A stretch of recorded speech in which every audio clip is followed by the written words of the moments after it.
360 secondes.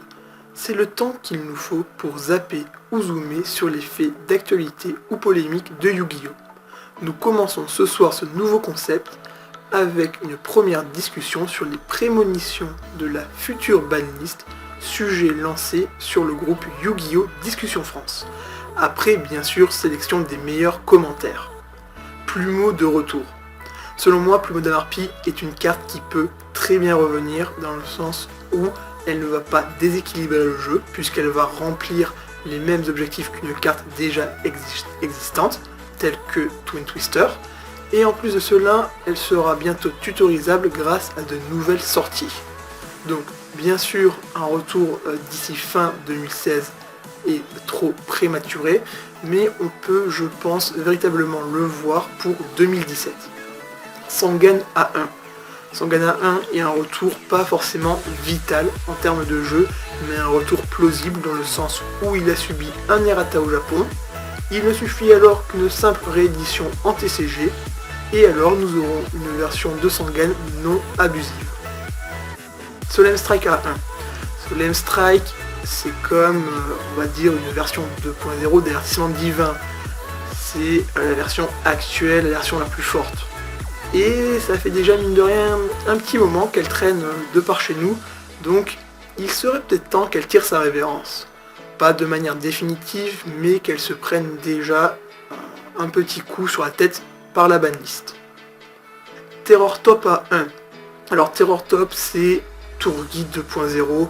Tour Guide, quand vous l'invoquez normalement, vous invoquez un autre monstre, X63 instant, c'est très fort. Là, ça répond à la même optique, même objectif, sauf qu'en plus Terror Top, vous pouvez le spé. Donc oui, Terror Top, au même titre que Tour Guide à l'époque, mérite d'être touché à 1, mais comme le dit si bien ce commentaire, eh bien il est trop tôt, puisque Konami peut encore se servir de Terror Top comme moyen, comme force de vente, puisqu'il va être notamment joué dans des archétypes futurs tels que Zodiac Beast. Donc une utilisation, je pense, encore trop hâtive pour cette carte. Instant fusion.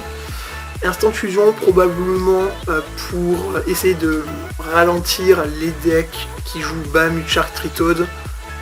Une noble intention, mais je pense plus que la limitation ou le bannissement va porter sur la carte suivante, Norden. Et oui, Norden est déjà présent depuis un bon moment, c'est lui qui permet de splasher dans un grand nombre de decks, bien sûr le Bam Shark, donc un bannissement plus que probable, sachant qu'il est déjà présent depuis véritablement un bon moment.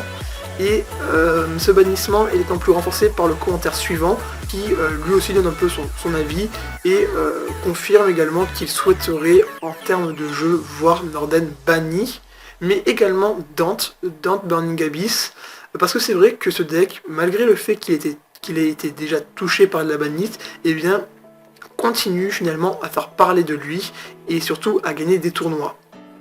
Donc, je pense avoir conclu, avoir fait le tour de ce petit sujet, en moins de 360 secondes, le pari est tenu.